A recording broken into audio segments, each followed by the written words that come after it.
रवि परिहार के छोटे भाई ने सभी आरोपों को निराधार व बेबुनियाद बताया। आगरा के चित्तौरा स्थित मां अंबे गौरी कोल्ड स्टोरेज का विवाद थमने का नाम नहीं ले रहा है। आरोप प्रत्यारोपों की श्रृंखला लगातार जारी है।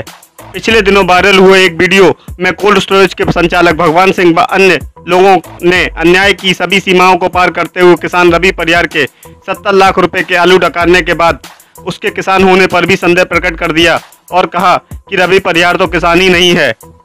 इस बात पर रवि परिहार के छोटे भाई राहुल परिहार ने सभी आरोपों का पर्दाफाश करते हुए रवि परिहार के किसान होने के साक्ष्य भी प्रस्तुत किए गए, जिसमें रवि परिहार के पास पुश्तैनी कई बीघा जमीन, ट्रैक्टर, नलकूप व अन्य किसान संबंधी मशीनरी होने के दस्तावेज प्रस्तुत करते हुए बताया कि वह एक विशुद्ध रूप के किसान हैं और लगातार कई वर्षों से खेती करते आ रहे हैं। राहुल परिहार ने कहा कि कोल्ड स्टोरेज संचालक भगवान सिंह ने गलत तथ्यों के आधार पर कूटनीतिक तरीके से झूठी जानकारी देकर मेरे भाई की छवि खराब करने का प्रयास किया है, जो कि सरासर अन्याय है। हम उनके विरुद्ध मानहानि का मुकदमा दर्ज करेंगे। आपको बता दें कि पिछले दिनों रवि परिहार द्वारा जिला अधिकारी के यहां उसके आलू के पैकेट बिना अनुमति के मां अंबे गौरी शीतगृह स्वामी द्वारा बेचे जाने व उसकी रकम करीब 70 लाख रुपए की हड़पे जाने की शिकायत दर्ज की गई थी, जिसके चलते जिला अधिकारी के आदेश अनुसार भारी पुलिस बल की मौजूदगी में आला अधिकारी कोल्ड स्टोरेज का निरीक्षण करने पहुंचे। निरीक्षण में टीम को काफी खामियां पाई गईं, जिसके पश्चात उन्होंने कार्रवाई की संतुष्टि की। सिंह परिहार, आप सभी को ये बताना चाहता हूं कि किसान रवि परिहार पर लगाए हुए आरोप श्री लाखन सिंह जी व ब्रिजेश जी द्वारा सभी आरोप निराधार हैं, बेबुनियाद हैं और मैं सभी आरोपों को सिरे से खारिज करता हूं। पहला आरोप उन पर लगाया गया है कि रवि परिहार किसान नहीं। इसके पश्चात मैं आपको बताना चाहता हूं कि रवि परिहार एक किसान के बेटे हैं। उसके लिए मैं आपको कुछ दस्तावेज दिखाना चाहता हूं। ये उनके पिताजी की किसान वही है। ये कुछ खतौनी की जेरोक्स कॉपी है जो जमीन उनके पिताजी के नाम है, जिसपे रवि परिहार पिछले कई वर्षों से खेती करते आ रहे हैं। और ये एक नलकूप कनेक्शन है जिससे खेती की सिंचाई होती है। ये भी पिताजी के नाम है।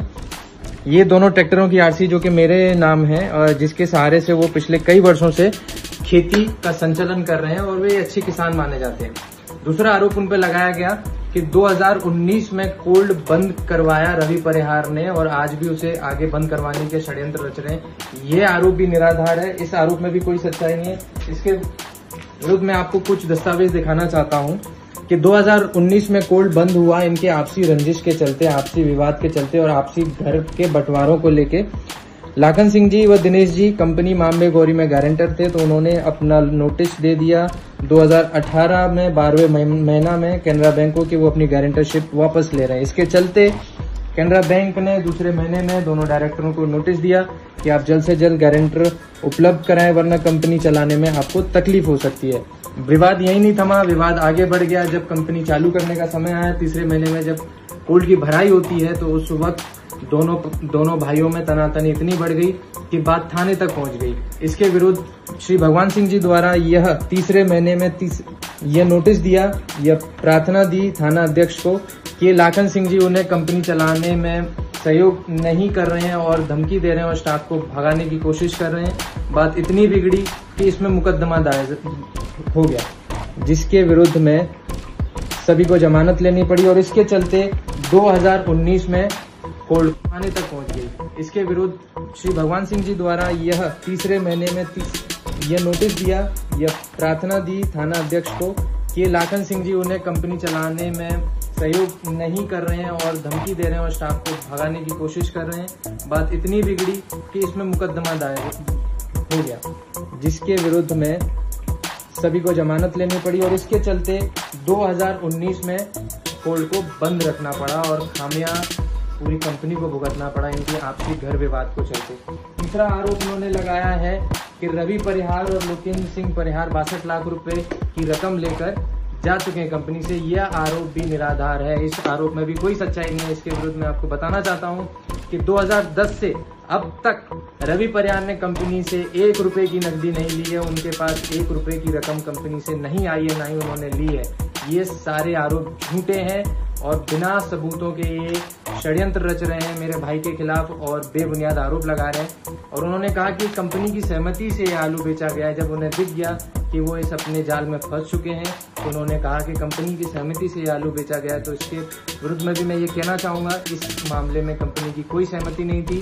कूट रचित दस्तावेज तैयार करके जबरन किसान रवि परिहार का आलू बेचा गया है और उस आलू की रकम को हड़प लिया गया है। ये सारा षड्यंत्र कंपनी और आलू की रकम को हड़पने के लिए है। 2020 में जब कंपनी शुरू हुई तो पुराना जो भी स्टाफ था उस सभी स्टाफ को भगा दिया गया। जो ओमकार मुनीम जी जो कोर्ट पर थे उनके साथ मारपीट की गई और उन्हें झूठे मुकदमे में फंसाया गया, जिसकी जमानत पे वो आज हैं। गुप्ता जी जो कि अकाउंटेंट थे पिछले 10 साल से कंपनी के, उनको फोन पे धमकी दी गई 6ठे महीने में, जिसके विरुद्ध उन्होंने ये तहरीर आगरा थाने में दी। इससे यह साबित होता है षड्यंत्र जो इन्होंने रचा था भगवान सिंह जी पक्ष के द्वारा, यह पूरा षड्यंत्र आलू और इस कोल्ड को हड़प नीति के चलते किया गया था। तो मेरी श्री लाखन सिंह जी से यही कहना है कि आपका झूठ की ये दुकान अब और नहीं चलने वाली। और मेरी प्रशासन से यह प्रार्थना है कि जल्द से जल्द मेरे भाई और मेरे परिवार को इसमें न्याय दिलाया जाए।